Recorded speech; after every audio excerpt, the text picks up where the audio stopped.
Atlante, bonjour. Bonjour. Les Français viennent de recevoir leur première fiche d'impôt avec le prélèvement à la source. Cela vous inspire certaines réflexions. Nous vous écoutons. Oui, alors justement, vous venez de faire un lapsus, vous avez dit les Français viennent de recevoir leur première fiche d'impôt. Donc effectivement, vous avez raison, la fiche de paye est devenue la fiche d'impôt maintenant, effectivement.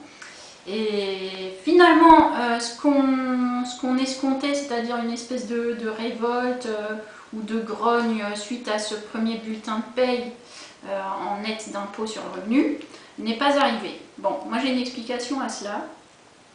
C'est que déjà, les personnes qui payent des impôts ont l'habitude d'en payer.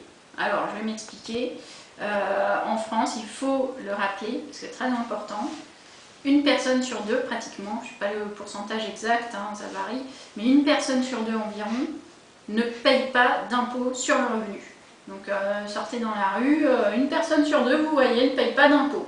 Et pire encore, sur cette masse, parce que la moitié c'est une masse, hein, qui ne paye pas d'impôt sur le revenu, certains ne savent même pas ce que c'est du tout de payer des impôts sur le revenu, c'est-à-dire dans leur tête, ils ne savent même pas ce que c'est. Donc, quand les gilets jaunes sortent dans la rue et prônent une certaine équité fiscale, parce qu'au départ c'était aussi ça, hein, en fait la moitié de la population ne sait pas de quoi ils parlent.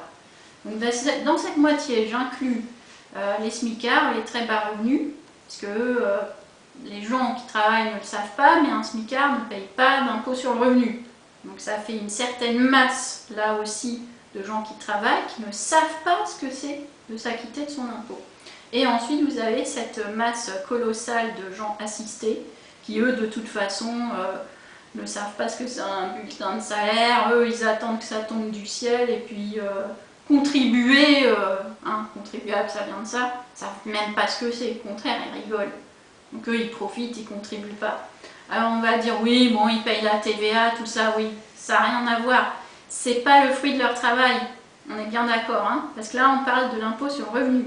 L'impôt sur le revenu, c'est ce dont je m'acquitte sur le travail que j'ai fourni et qui m'est rémunéré. Ok ?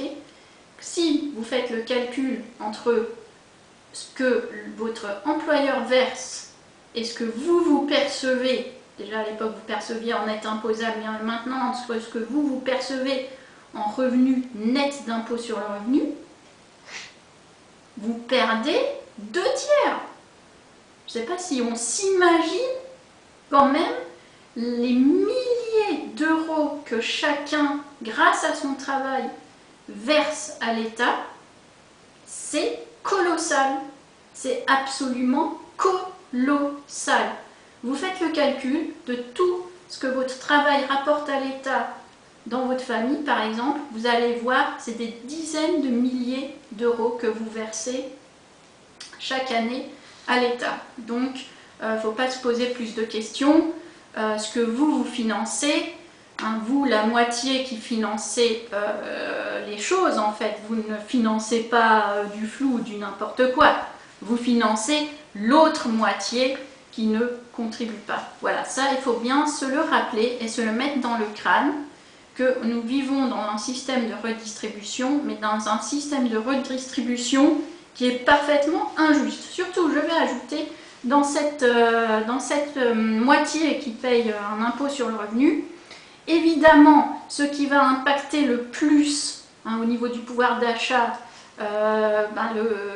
l'acquittement de l'impôt, c'est évidemment les salaires qui tournent autour du salaire médian. Je rappelle, 1700 net imposable, le salaire médian. Donc effectivement, payer de l'impôt quand vous gagnez moins de 27 000 euros net imposable par an, donc ce qui est la première tranche, hein, c'est plus impactant financièrement que ceux qui vont gagner beaucoup plus, évidemment. Et donc j'ai entendu la réflexion dans mon entreprise récemment de mes collègues, certains de mes collègues qui disaient « Oh, moi l'impôt, plus j'en paye, mieux je me porte ». Alors ça m'a fait doucement rigoler, en fait non, je me suis dit waouh, ça c'est très très inquiétant comme réflexion en vérité, parce que les mecs, donc c'est les bourgeois, hein, ils sont tellement habitués à être ponctionnés qu'ils se disent, moi, je préfère être du côté de ceux qui sont ponctionnés que du côté de ceux qui sont assistés, même si c'est injuste parce qu'en fait j'en ai perdu la conscience, et parce que je me dis, moi je suis du bon côté du comptoir, en fait.